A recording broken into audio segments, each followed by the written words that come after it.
교수님을 소개해드리겠습니다. 허수 교수님은 장례과학회 회장을 여기 계셨고 현재 의료를 맡고 계시는 분이시고 또 한양대 병원장도 여기 계시고 그 외에 방금 우리 서정훈 회장이 말씀하신 것 같이 국내적으로 여러 사회적인 활동을 많이 하고 계십니다. 교수님 강의 주제는 중뇌로 불어보는 화학 질환이시죠. 교수님 부탁드리겠습니다. 예, 방금 소개받은 한양대학의 한동수입니다.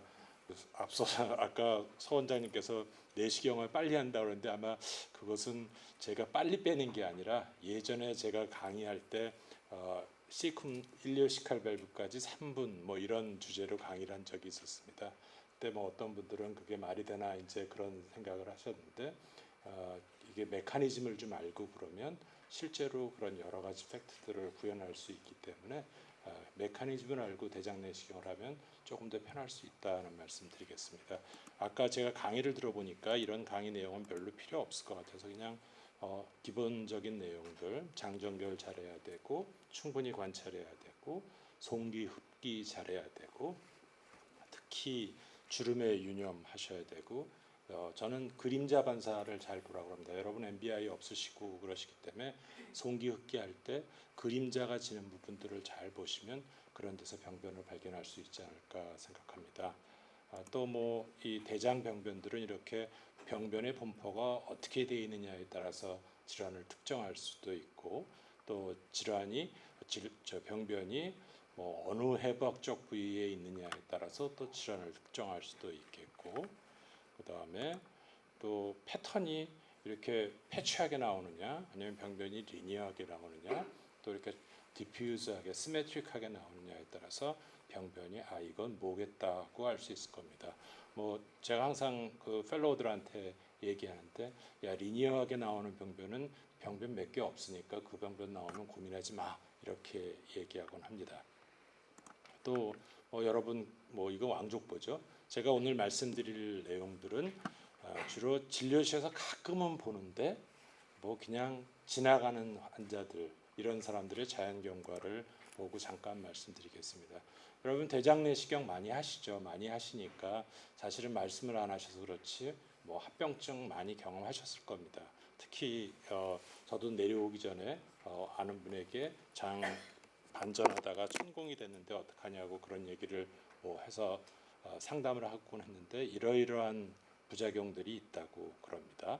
여러분들 이런 부작용 받고 흡임성 폐렴 생각보다 꽤 되고 왜냐하면 위장 대장 같이 하시면서 이 아스피레이션 되는 경우가 꽤 많이 있고 특히 고령에서는 하이퍼나트레미아 때문에 의식 잃어버리는 환자들도 꽤 많이 있습니다. 뭐 출혈, 천공, 복부 불편감이나 여러분들 잘 아시겠죠. 뭐. 자 이제 개원과 선생님한테 전화 받았습니다. 선생님 제가 대장 내시경인데 그 다음날 환자가 레프트 플랭크 페인 아주 둔탁한 페인을 느끼는데 저는 대장 내시경하고 관계없다고 그러는데 자꾸 잘 불편하게 하네요. 그래서 그러세요. 그래서 시간 얼마나 걸리셨어요? 그러고 물어보고 사진 찍고 한번 보내라고 그랬습니다.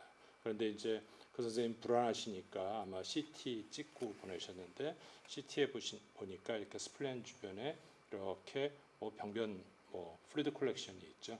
아마 스프레닉 인저리를 받은 거고 흔히 많습니다. 이 선생님은 대장 내시경을 저희한테 간간히 오셔서 배워서 꽤 대장 내시경을 잘 하시는 분이니까 오른손을 아주 잘 쓰시는 분입니다. 오른손을 잘 쓰시니까 토크를 많이 주시는데 토크를 이걸 잘 당기시면서 너무 사람마다 리가멘트의 길이가 다르니까 여기 한번 보시면 여기 장은 왼쪽에는 판크레아스랑 연결되어 있고 또 이 다이프람하고 연결되어 있고 스플렌하고 연결되어 있습니다. 각각 리가멘트에 따라서. 근데 스플레노콜릭 리가멘트는 사람마다 베리에이션이 굉장히 커서 굉장히 늘어지는 사람은 여러분 들어가도 안 되는 콜론을 보신 적이 있을 겁니다. 이 스플레노콜릭 리가멘트가 뭐 60cm 이상 길어지면은 실제로 아무리 도서라고 해도 삽입하기가 어려운 경우가 많이 있습니다. 그런데 이 스플레노콜릭 리가멘트가 굉장히 타이트한데 내시경을 하다가 랩트나 또는 라이트 토크를 많이 쓰시면 여기에 텐션이 걸려서 종종 찢어지는 일이 발생하죠. 그래서 보시는 것처럼 스플렌 주변에 헤마토마가 생기게 됩니다. 그래서 그 선생님한테는 빨리 그냥 내시경 이렇게 얘기하시고 병원에 보내라. 그럼 저희가 관찰하겠노라 그랬고, 그래서 일정 기간 관찰하면 헤마토마가 흡수되는 걸 볼 수 있습니다. 뭐 이 사람은 수술 안 하고 이렇게 잘 되었지만 사실은 또 굉장히 나쁜 아웃컴을 갖는 경우도 있으니까 이런 것들도 생긴다 정도는 알아주시면 좋을 것 같습니다. 흔한 질환부터 해보겠습니다. 저는 사실은 그 하부 장관의 그 초점이 맞춰져 있기 때문에 저한테 설사 환자들이 많이 오는데 73세 여자 환자가 4개월 동안 지속되는 설사로 왔고 매일 그냥 뭐 찔끔찔끔 변 본다 그러고 뭐 피는 안 섞여 있다 그러고 체중이 한 6kg 정도 빠졌다 그럽니다. 환자가 말랐는데 6kg 정도 빠지니까 휘청휘청 하더라고요.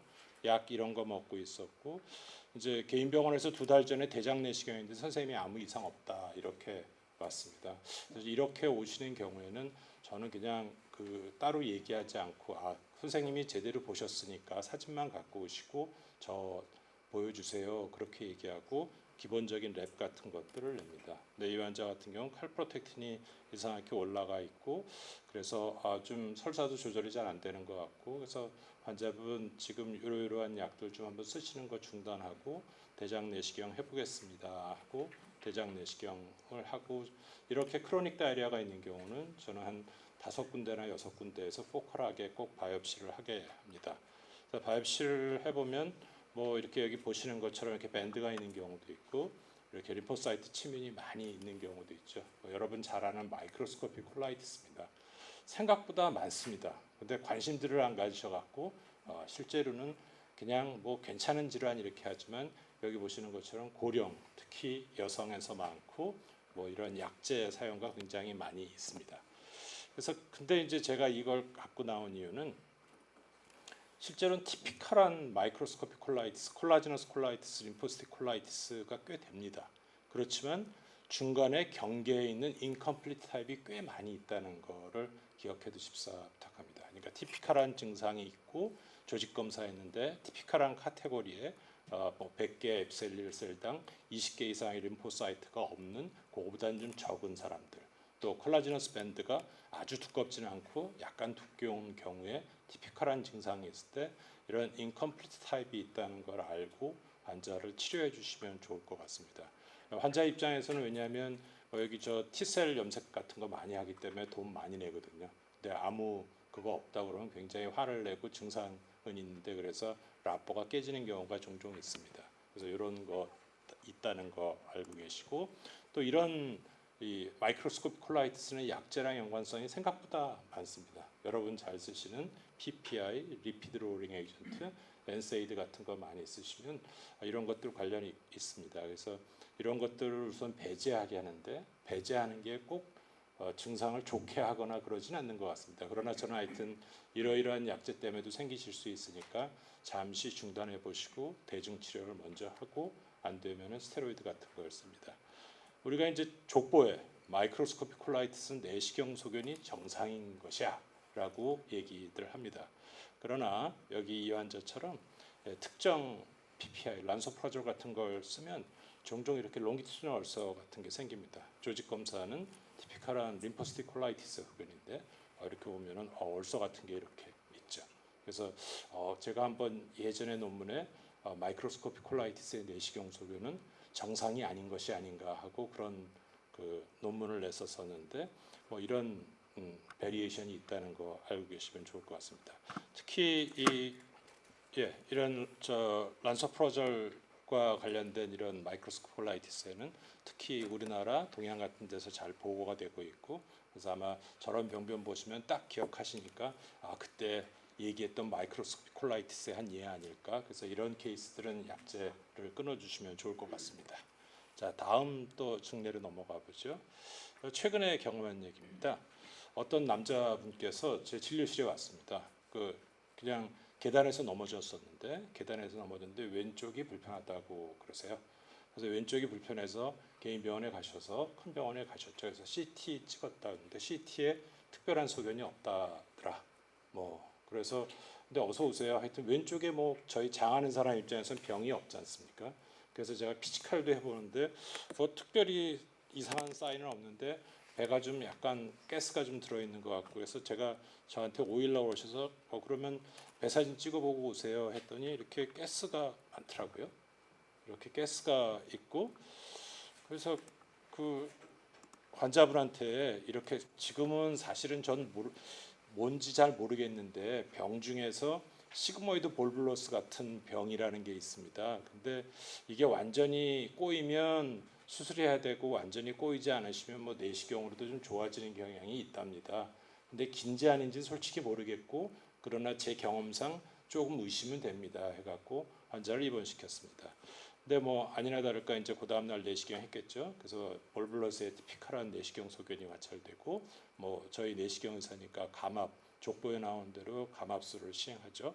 근데 감압하고서 안 풀리죠. 예, 감압하고 잘 안 풀립니다. 그래서 근데 저의 경험상 저도 볼블러스 감압을 여러 번 해봤는데 성적이 그리 좋지 않았습니다.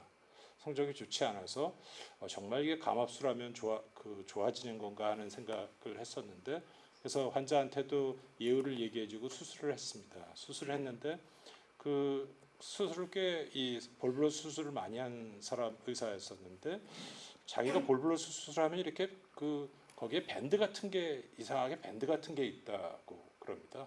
그러니까 많은 경우는 아닌데 밴드 같은 게 있다는 건 결국은 이미 과정이 진행됐고 그 포인트가 있으면 우리가 내시경으로 그거를 리덕션을 한다고 해도 그 밴드 때문에 실제로 리덕션이 안 될 거라는 거죠.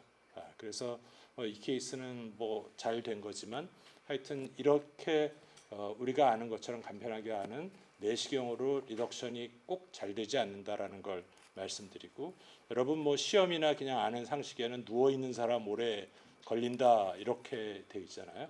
그런데 아까 제가 왜 스프레노콜릭 리가멘트 손상당한 거 얘기해 드렸지만 스프레노콜릭 리가멘트가 굉장히 길게 되면 이 리던던트해지는 그런 케이스들이 많이 있습니다. 실제로는.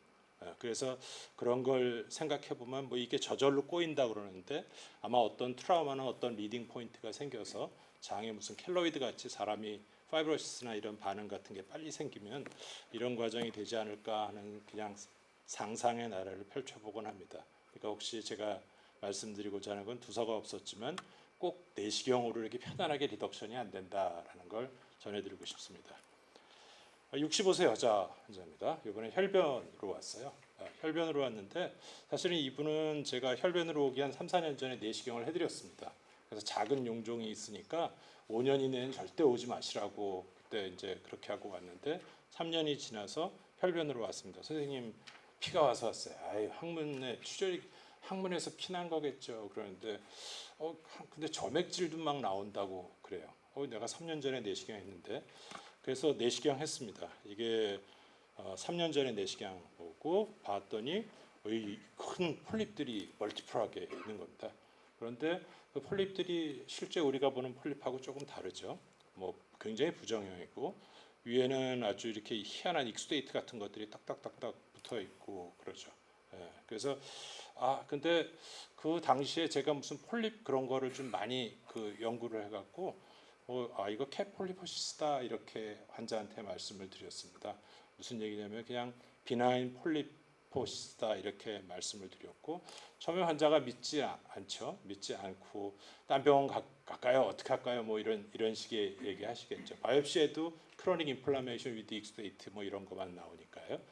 그래서 환자분한테 자세히 예후에 대해서 얘기해주고 그렇게 해서 팔로우업을 해봅시다 했습니다. 아마 많지 않은 캣폴리포시스의 팔로우업일 텐데요. 보시는 것처럼 제가 본 다음에도 커집니다. 폴립이. 그래서 사실은 이 2013년에 볼 때 만약에 저한테 오지 않고 다른 분한테 왔으면 캔서 의심해서 아마 수술했을 겁니다.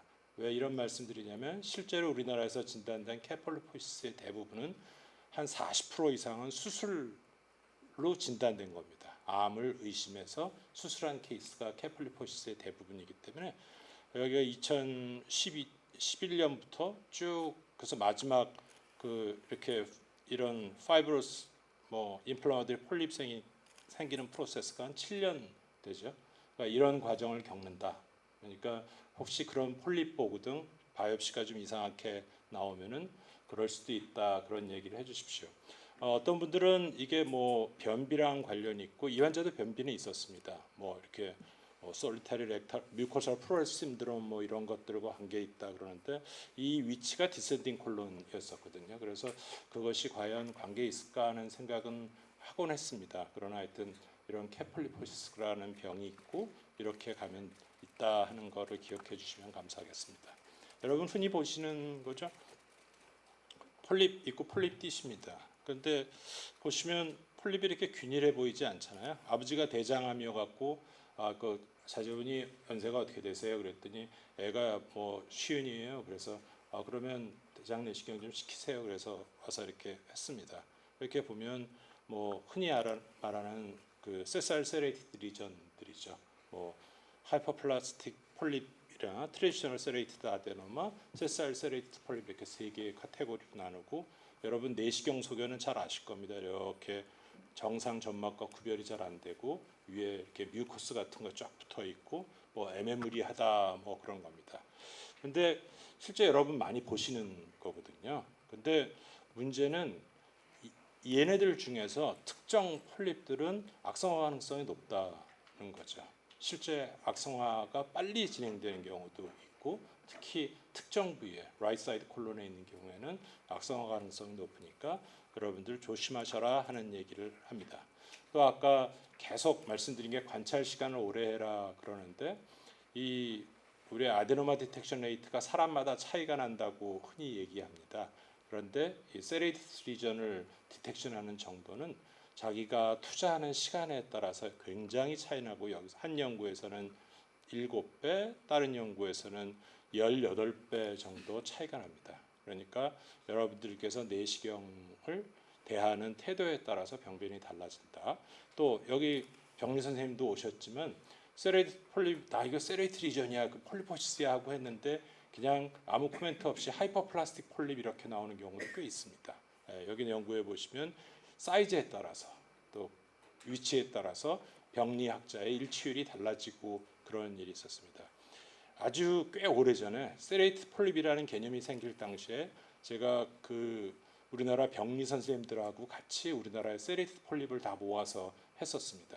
근데 그 외국에 보고했죠. 근데 가장 큰 난관이 뭐였냐면 그 선생님들의 그 스탠다드가 너무 다 달라갖고 이 일정한 라인을 받기가 어려워서 그때 어려웠던 기억이 납니다. 여러분 기억에 남으시라고 제가 또 전원받은 한 케이스를 말씀드리겠습니다. 65세 남자 환자고 역시 아까 말씀드린 것처럼 세레이트 리전이 있는데 사실은 이분은 요 병변과 여기 병변을 제거해 달라고 저한테 트랜스퍼된 케이스입니다. 근데 제가 내시경을 쭉 보니까 한 10개쯤 있는 거예요. 근데 10개쯤 있는 것 가운데 요 병변도 같이 숨어 있더라고요. 아마 거기 선생님께서는 요 병변을 보느라고 이 병변 뒤에 이 병변이 있는 걸 모르셨겠지만 뭐 여기서는 그냥 세레이트 리전이 나왔지만 여기서는 인베이시브 카시노마가 나왔고 T2 나중에 수술해서 T2 카시노마로 진단된 케이스입니다. 그런데 이런 폴립들이 많은 케이스에서는 조금 더 조심하셔야 된다는 겁니다. 왜냐하면 이 사람이 2017년에 그 캔서가 동반된 세레이트 리전이 있었죠. 그래서 환자분은 조금 리스키하니까 팔로우업을 좀 자주 해주십시오 하고 부탁을 드렸습니다. 여기 보시는 것처럼 세레이트 리전이 계속 크게 나타나고 있고 계속 세레이트 리전이 크게 나오고 있죠.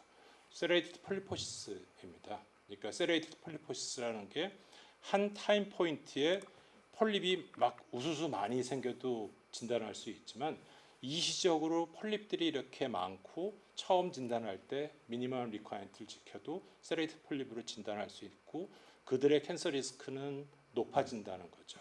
특히 여기 보시면 진단 당시에 캔서를 갖고 있는 경우도 꽤 많거든요. 그 다음에 팔로우업해도 계속 세레이티드 리전이 나오고 아마 여러분들은 병리 리포트를 그냥 하이퍼플라스틱 폴립이라고 받으실 수도 있는데 그냥 그걸 그대로 넘기시면 안 된다는 것을 전하고자 이런 말씀을 드립니다.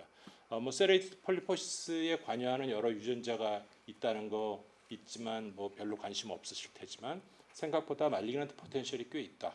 특히 라이트 사이드에 1cm 이상의 폴립 또 여러 개 나오는 경우에는 5개 이상 나오고 그게 뭐 하이퍼플라스틱 폴립으로 나와 리포트를 받으시면 조금은 경각심을 가져주십사 하는 부탁입니다. 시간이 조금 경과해서 이 케이스만 제가 말씀드리고 다른 병변들은 말씀 안 드리겠습니다. 아마 이런 경우 많이 보실 겁니다. 폴립이 있고 폴립 띄었는데 병리 리포트에는 뭐 캔서가 있고 인베이전 뎁스가 2000 마이크로다 해갖고 가라 이렇게 해서 오는 경우 많습니다. 실제로 뭐 1000 마이크로다 아니면 캔서가 있고 뭐 어떻게 됐다. 그래서 저희 이제 오면은 환자분들한테 리스크를 설명해주고 이게 뎁스 오브 인베이전이 한계치를 넘었기 때문에 수술을 하셔야 됩니다. 뭐 이런 식의 설명을 드리고 합니다. 그런데 대부분은 꽤 많은 수는 그냥 레지듀얼 캔서가 없습니다. 이런 보고를 받습니다.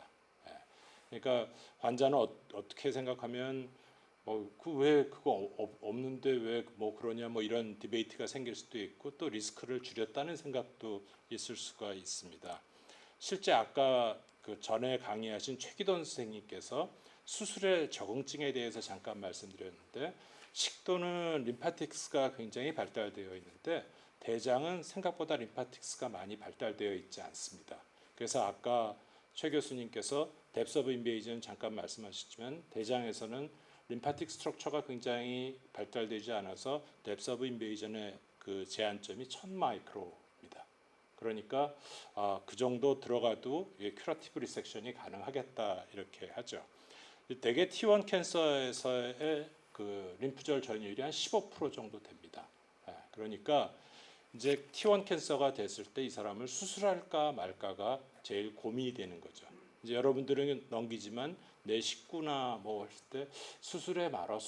저희도 고민됩니다. 환자분한테 수술하십시오라고 무조건 얘기하죠. 그러나 75세쯤 된 T1 캔서에 인베이전이 있으신 분한테 수술하실래요, 마실래요? 뭐 그거 사실 잘 쉽지 않거든요. 저희들 왜냐하면 실제로 15%의 리저널 림프노드 인볼브먼트가 되고 나머지 85%는 그냥 지금 병리소견처럼 꽝 나올 경우가 많거든요.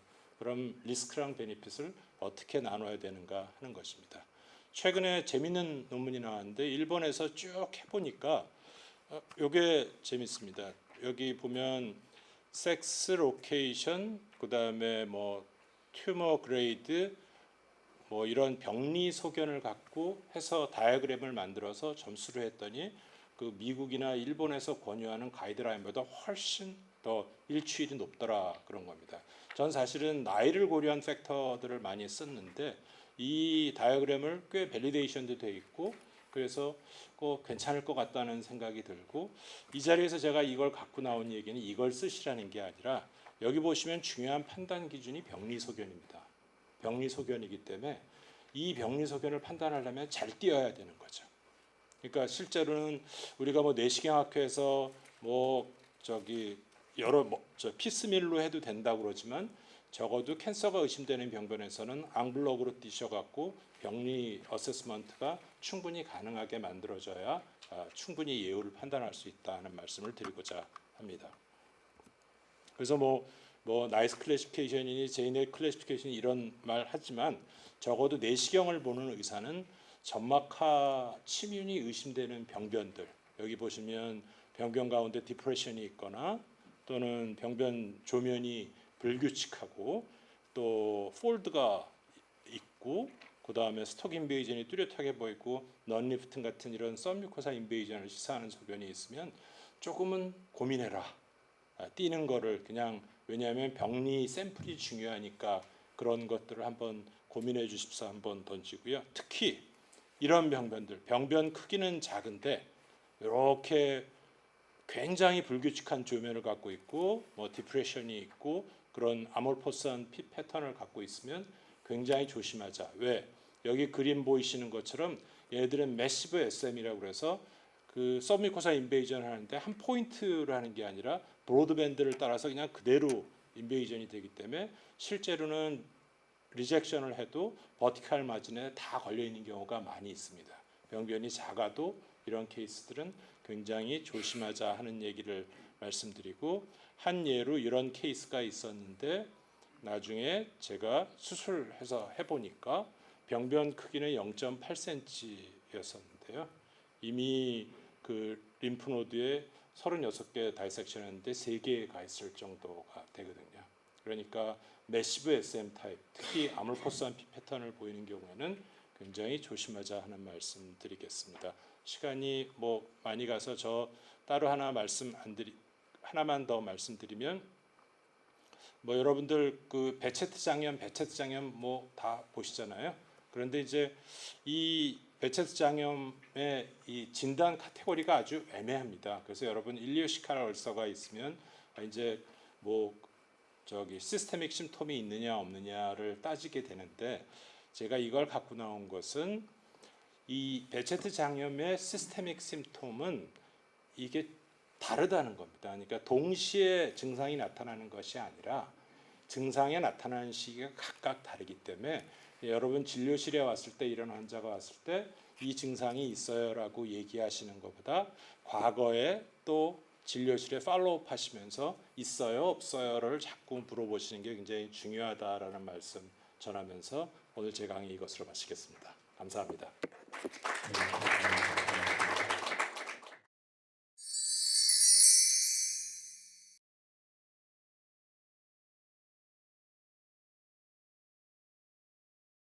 중에 준비를 코멘트 있었다. 질문 준비 가능했어요. 좋은 강의 감사드립니다. 아까 말씀하신 칼프로텍틴이 엘리베이팅 돼 있는 환자의 궁금한 점이 있어서 질문드립니다. 저는 칼프로텍틴을 굉장히 좋아하는데 네. 칼프로텍틴 정상이면은 사실은 마이크로스코픽 콜라이티스, 어쩌면 제가 옆에 샤페티스 하면서 약간 배제했던 것 같습니다. 혹시 마이크로스코픽 콜라이티스의 진단에 있어서 칼프로텍틴의 네가티브 밸류가 의미가 있다고 생각하시는지? 저는 사실은 잘 믿지 않습니다. 왜냐하면 칼프로텍틴이라는 게 결국 뉴트로필의 컴포넌트이고, 그러면 결국은 점막에 뮤코살 브레이크다운이 있다는 뜻이거든요. 그래서 이 환자는 이렇게 높았지만 별로 마이크로스코픽 콜라이티스에서 뭐 그런 논문도 있고 없는 논문도 있지만 사실 많이 기대하지는 않습니다. 그러면 칼프로텍틴이 정상이라고 하더라도 네, 그렇습니다. 네, 그래서 바이옵시를 하시는 것이 포인트라고 생각합니다. 네. 교수님 한 가지 네. 강의 잘 들었고요. 제가 이번 주에 경험했던 케이스가 여전히 강의 듣다 보니 궁금한데요. 마이크로스코픽 콜라이티스가 의심돼가지고 여기저기 바이옵시를 해왔는데 다 서백테리얼 콜라겐 티슈가 뭐 측정할 필요도 없을 정도로 증가가 안 돼 있더라고요. 근데 쭉 가다가 마지막 샘플인 시그모이드 콜론 것이 애매하게 두꺼워져 있어서 제가 이제 마슨트라이크롬 스캔 해가지고 실제로 해봤더니 크라이테리아는 안 들어가요. 만약에 그 케이스의 경우에 마지막 그 세그멘트에서 만약에 크라이테리아를 넘었다면 어떻게 진단을 해야 돼요? 그건 병리 선생님이 하셔야 되는데요. 사실은 그 아마 2015년에 병리 선생님들 유럽 병리 선생님들의 컨센서스가 있는데요. 저 같으면 우선은 마이크로스코픽 콜라이티스에 배팅하겠습니다. 왜냐하면 이런 콜라겐 밴드는 포칼리티거든요. 그러니까 포칼 디스트리뷰션을 하기 때문에 실제로는 콜라겐 밴드가 생겼다 그러면 저는 그게 충분히 의미가 있다고 생각을 합니다. 그래서 그런 오히려 병리 교수님께서 이렇게 의심이 된다는 메시지를 주시면 임상 의사들이 조금 더 그 환자를 더 세심하게 팔로우를 하지 않을까 싶습니다. 그리고 실제로 진단명에 콜라겐 스콜라이티스라고 안 되더라도 약간 두꺼워졌다 내지는 실제로 측정한 실측 값을 써준다 할지 그런 것이 실제로 도움이 될까요? 네, 저 같은 경우는 도움이 되는데요. 또 솔직히 저는 막 그 요새 병리 선생님들이 힘드시잖아요. 그래서 병리 선생님한테 이것저것 요구하기가 쉽지 않습니다. 그런데 아까 제가 말씀드렸지만 T셀 마커 검사하고 그러면 환자 돈 많이 내는데 그냥 네거티브로 내주시는 것보다 조금 그렇게 코멘트 해주시면 저희들한테 큰 힘이 될 것 같습니다. 캡폴리포시스 네. 보여주신 거 보고 사실 저는 주거나일 폴리포시스랑 구별이 잘 안 된다 이렇게 생각이 들었는데, 혹시 교수님께서 보시기에 주거나일 폴리포시스의 유관투경과 보시면 확실히 구별이 됩니다. 그리고 캐폴리포시스는 특히 뮤커스 플라우가 아주 특징적입니다. 굉장히 지저분하고 이게 플러싱을 해도 잘 떨어지지 않는 이게, 그리고 바이옵시를 하면은 이렇게 바이옵시 포셉이 푹 잠길 정도로 뮤커스 플라우가 많습니다. 그 크로닉 다이렉에서 내시경을 했을 때 아까 마이크로소프 콜라이티스가 그 내시경 속이 노말이 아닌 경우도 많다고 그랬는데 우리가 노말인 경우는 이제 마이크로소프 콜라이티스를 노란하게 해서 바이오시 여러 개 하지 않습니까? 네네. 저 같은 경우도 과거에 세그멘트별로 한 2개 이상씩 이렇게 바이오시는 또 특별한 경우가 어떤 경우가 많았는데 선생님께서는 혹시 그걸 많이 보셨다는가 바이오시를 어떻게 해야지 진단을 좀 저는 뭐 많이 나온다기보다 아주 집요하게 요구하는데요. 특히 이제 저라면 라이트 사이드, 랩트 사이드를 확실히 구별해 주셔야 될 것 같습니다. 그러니까 오른쪽 두 사이트 이상, 왼쪽 두 사이트 이상 해주시고 지역별로 다르지만 또 이 위치에 따라 조금 다른 게 있고요. 그다음에 두 번째는 병리 선생님한테 그냥 거기다 코멘트했습니다.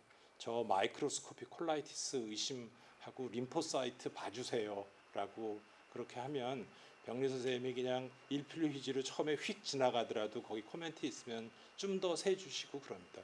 솔직히 병리 선생님 지금 계시지만 그 기준이 100개의 에피셀리아 셀에 20개의 그걸 하는데 그대로 그걸 100개를 카운트하는 병리 선생님이 몇 분 계실까 하는 그런 솔직한 생각은 있습니다. 그래서 그렇지만 코멘트를 많이 씁니다. 콜론의 얼싸는 아까 빛에 잠깐 네. 우리가 통상적으로 턴넬 룸이나 시군 쪽에 얼싸가 있으면서 콜론이나 TV나 빛이나 같이 전형적인 소변이 보이지 않는다고 했을 때 선생님은 어떻게 그것을 판단을 하시는 건지 바이오시도가 스페시픽 라이트스가 나오고 특징적인 소변이 보이지 않는다 하는 그런 것이 많습니다. 사실은 제가 첫 슬라이드에 그걸 넣었습니다. 터미널리움에 저런 병변이 있습니다. 그리고 자세히 막 눈을 뒤집고 보니까 시그모이드 콜론에 이런 멀티플 아프타가 있고요. 그러면 이제 이사장님께서는 바이옵시 했는데 병리 선생님께서는 크로닉 인플라메이션만 줍니다. 원래 우리나라 리포트에서는 이 터미널리움의 아이솔레이티드 얼서, 아이솔레이티드 이로저는 나중에 큰 병으로 가지 않는다라는 게 대세의 큰 논문의 줄기였습니다. 그러나 상황에 따라서는 생각보다 다릅니다. 이 환자의 원래 내시경 소견은 이렇습니다. 뭐죠? 인테스티널 TB죠, 뭐, 그렇죠? 네. 그러니까 병변이 그 어떻게 나느냐인데 그냥 환자한테 얘기합니다. 저는 아까 터미널륨에 그런 병변이 있으면 저는 병변이 될 것 같은데요. 근데 이게 없으니까 뭐 칼프로를 보든지 아니면 콜론스코피를 팔로우업을 좀 하셔서 그리고 알람 심톰이 있는 것, 웨이트로스나 헤마토키지아나 다이아리아가 있는지 여부를 팔로우업하면서 좀 가시죠라고 충분히 설명을 드려서 팔로우업을 합니다. 그래서 저런 케이스 이 사람은 TB로 나왔지만 쭉 팔로우업해 보면 얼리 크론도 꽤 되고요. 생각보다 병이 좀 있더라고요. 물론 제가 그냥 바이어스가 된 그런 팔로우업 방법이라서 그럴 수는 있겠는데 그래서 저는 환자한테 충분히 설명하고 팔로우업을 한다입니다. 네, 그런 질문 보시지만 좋은 강의 주신 한동수한테 다시 한번 강의 봐주드리겠습니다.